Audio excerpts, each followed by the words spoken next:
Today the winds have finally died here at Barrow, Alaska, which is 71 degrees north.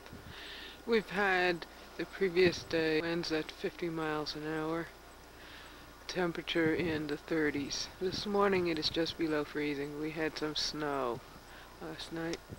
The wind has been to the west. Here's an umiak on the beach. This is used for hunting, especially for walrus. I have left this beach with my folding klepper, and as you can see, it's very shallow. That was a big issue for me. Here is my tent. It's a Chenard Mega Mid, which has no floor, and I purposefully chose a floorless tent in case of a polar bear. I wound up having to put my equipment on the flaps because there aren't any stones in this area and the soil is very loose. So I was concerned about the stakes just pulling out very easily. Okay, so now you're going to wonder, what did I do with my boat? Okay, the first thing I did was look for any place that had a ravine and then pull my boat up it, which was the easiest way to get it off of the water anyway, without having to drag it up a bank, and then put the boat in a ravine and find some stakes and sort of tie it to some stakes in the ravine so that the wind couldn't grab my kayak and just roll it off to nowhere. I figured the kayak had to be in a ravine which would be sheltered from the wind. It just so happened that any little bit of driftwood would wash up in these ravines. Otherwise, there was absolutely nothing. So that was my strategy for protecting the boat from a disaster should the wind come up. I also realized the only possible protection available for me should I endure a huge wind, such as the one that had blown on the day I arrived, was to go ensconce myself in one of these ditches.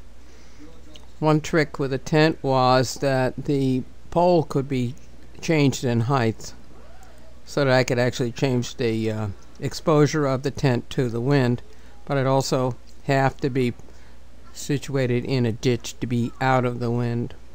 It was a lucky thing that I happened to bring water bags with me. Even though the topographic map showed all kinds of lakes, they were actually just bogs that were loaded with quicksand, so the local people told me.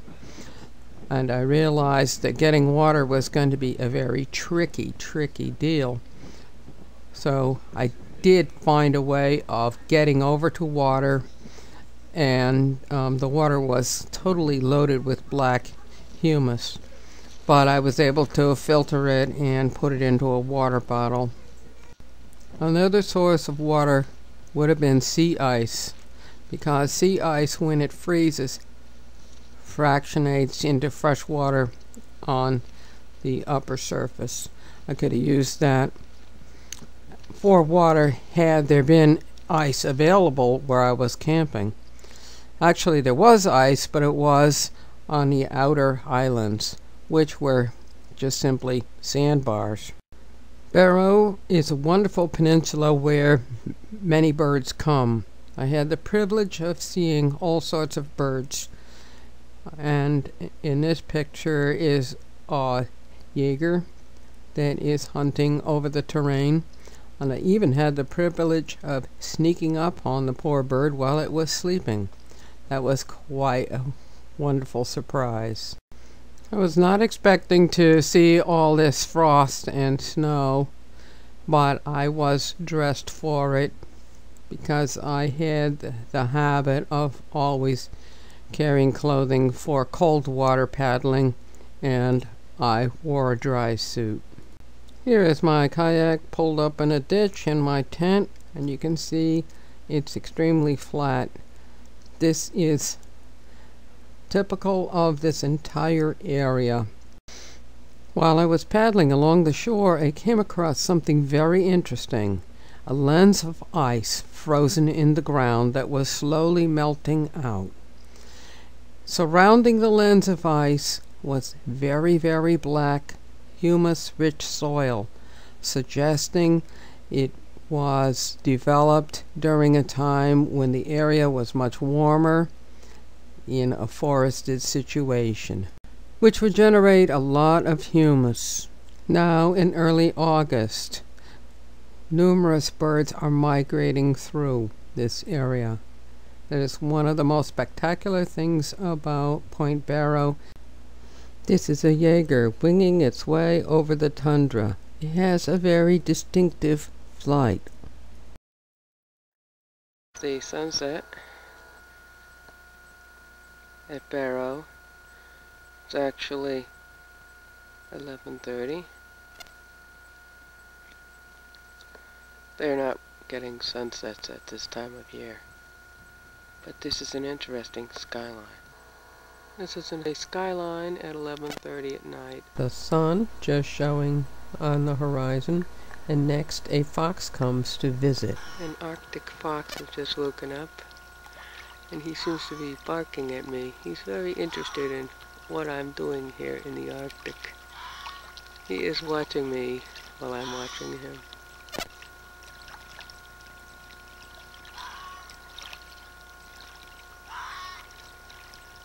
He's light tan.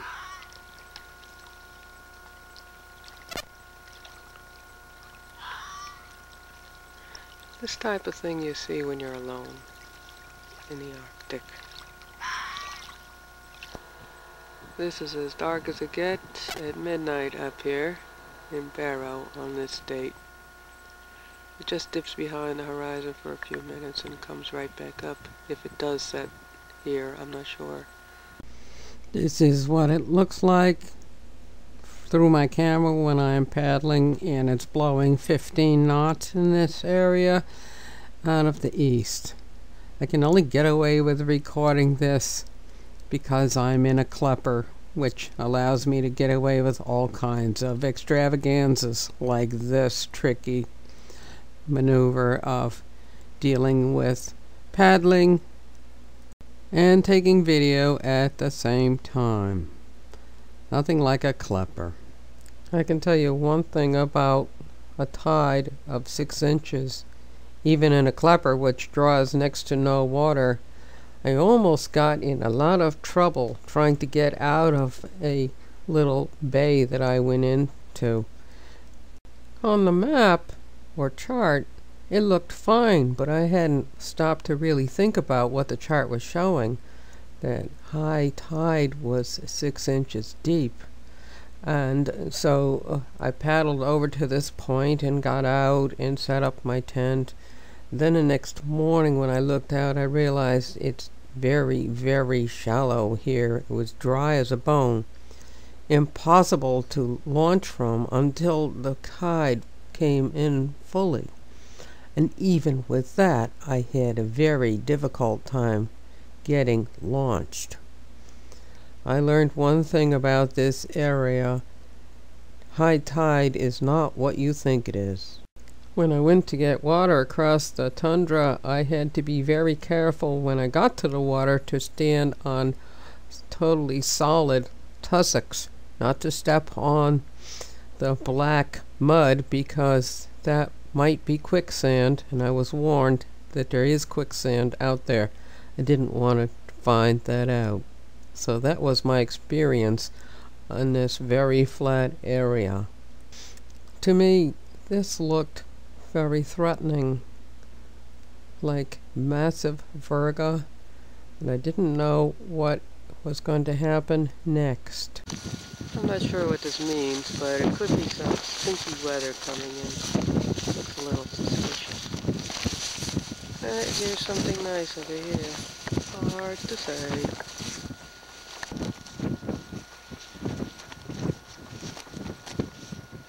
A pair of king eiders down there. I'm recording over the soundtrack because it is impossible to listen to. This is a vast number of sabine skulls. They're the size of a blue jay, and they have come to feast on these little tiny shrimp. perhaps they're krill, that are washing into the beach. And I wanted to show you what they look like when they fly, which is why I resorted to using still shots. This is what it looked like from my kayak in real time. It was interesting to see the configuration of waves that were coming in around me. This is the horizon at the time when I was on the boat. Here is a close-up of the waves once again. A gull comes to look me over, so I'm showing you how it looks when it's flying and keeping an eye on me. Here it is in live motion. Next are scenes from the beach where the ice has accumulated, and this is what the shrimp look like.